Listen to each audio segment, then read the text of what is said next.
Pesatnya perkembangan ilmu dan teknologi memudahkan semua pekerjaan manusia. Teknologi ada karena berbagai penelitian para ilmuwan di dunia, termasuk ilmuwan Indonesia yang banyak menemukan berbagai penemuan yang bermanfaat bagi kemajuan bangsa Indonesia. Dari sekian banyak ilmuwan di dunia, ada 10 ilmuwan Indonesia yang penemuannya diakui dunia internasional.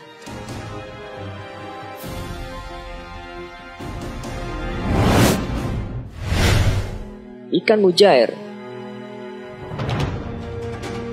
Mbah Mujair atau dengan nama asli Iwan Dalauk, pada masa keterpurukannya dia melakukan tirakat setiap tanggal 1 Suro dengan mandi di pantai Serang Blitar. Pada suatu saat ketika melakukan ritual mandi, ia menemukan ikan yang jumlahnya sangat banyak yang mempunyai keunikan, yaitu menyimpan anak dalam mulutnya. Karena keunikan tersebut, ikan itu dibawa pulang untuk dipelihara. Namun ikan tersebut mati setelah dimasukkan ke dalam air tawar. Selanjutnya, ia mencoba mencampurkan air laut dengan air tawar dengan takaran yang berbeda. Pada percobaan yang ke-11 kali, ternyata 4 ekor ikan tersebut dapat hidup pada habitat air tawar. Keberhasilan tersebut terjadi di tanggal 25 Maret 1936. Tak berapa lama, ilmuwan lokal dari Kediri tertarik untuk meneliti ikan tersebut berdasarkan literatur dan data-data yang ada. Sejak saat itu, ikan spesies baru tersebut dinamakan ikan mujair.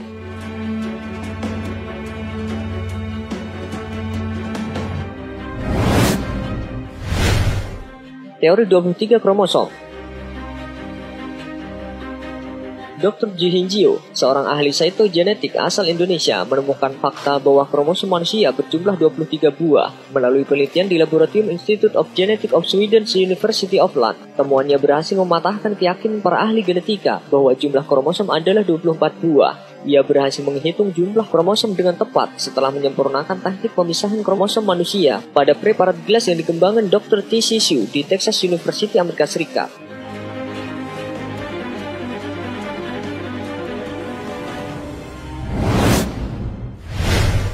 Fondasi cakar ayam.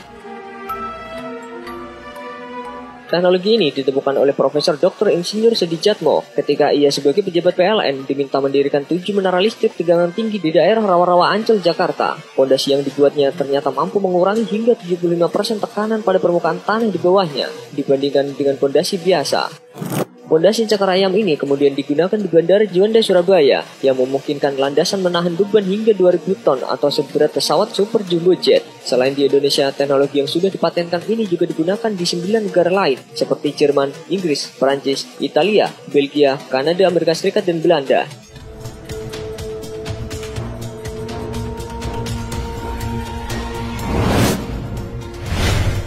Crack progression untuk pesawat.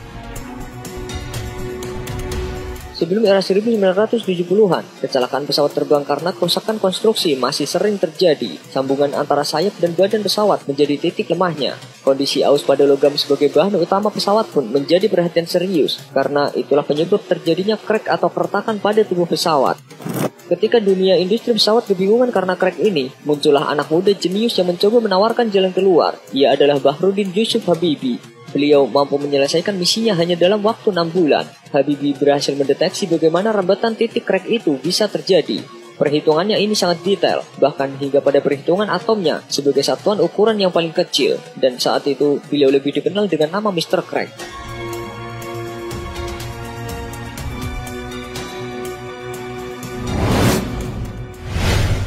Singkong pemadam api.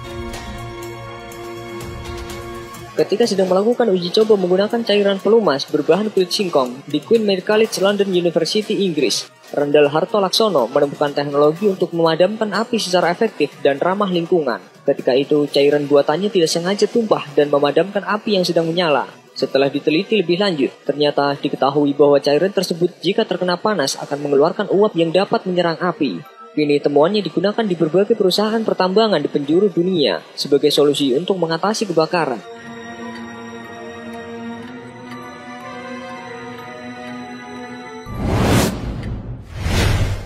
Kompor surya.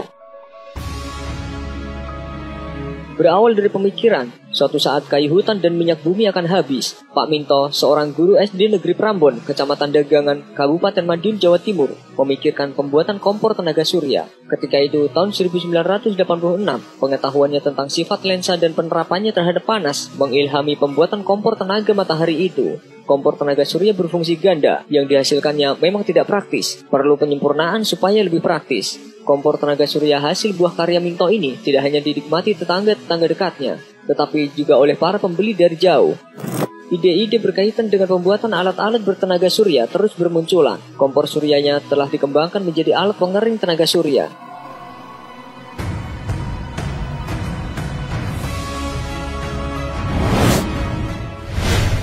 Mesin Big Bang.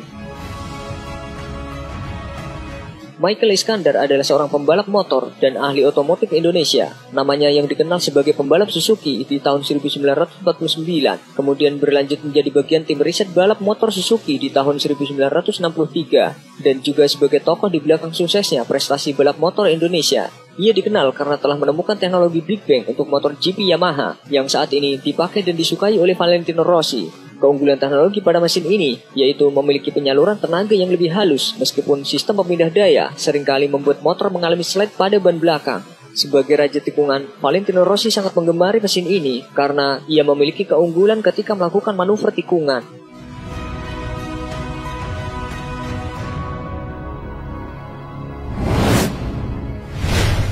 Teknik pengeringan sperma. Teknik pengeringan yang disebut sebagai evaporative drying serta penyimpanan sperma dalam ruang bertemperatur kamar ditemukan oleh Mulyoto Pangestu, seorang mahasiswa Indonesia yang sedang mengambil gelar PhD di Monash University Australia. Uniknya, Mulyoto berhasil melakukannya menggunakan perlengkapan yang dapat ditemukan dengan mudah dan murah. Penemuannya ini dipatenkan di Australia dan menjadi milik Monash University. Akan tetapi, Mulyoto tetap tercatat sebagai penemunya.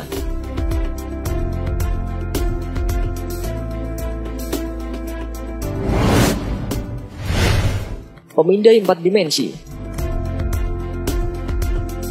Electric Capacitance Volume Tomography ditemukan oleh Dr. Warsito Purwotaruno dan dipatenkan secara internasional. Temuannya itu merupakan teknologi yang menggunakan sensor medan listrik statis yang bisa menampilkan gambar 4 dimensi dari tingkah laku gas dan partikel di dalam reaktor tertutup. Teknologi ini diperkirakan dapat mengubah drastis perkembangan riset dan teknologi di berbagai bidang, mulai dari energi, proses kimia, kedokteran, hingga nanoteknologi.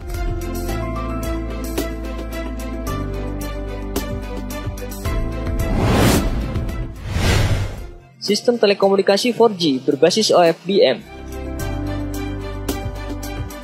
Bersama koleganya, Khairul Anwar, pemuda dari Kediri yang merupakan alumni Institut Teknologi Bandung ini merombak pakem efisiensi alat komunikasi. Ia mematenkan temuannya seputar sistem komunikasi 4G berbasis OFDM atau Orthogonal Frequency Division Multiplexing. Atas karyanya, Khairul Anwar mendapat penghargaan pada tahun 2010 dari Institute of Electrical and Electronic Engineer Vehicular Technology Conference Taiwan. Walaupun begitu, dalam sebuah catatan di blog pribadinya, pada Desember tahun 2014, Khairul pernah menyatakan bahwa ia bukanlah penemu 4G. Ia mengatakan, saya tidak menulis sebagai penemu 4G LTE, karena 4G LTE sendiri seharusnya memang tidak ditemukan, melainkan disepakati. Forumlah yang menyepakati teknik tertentu untuk dipakai atau tidak dipakai dalam sebuah standar.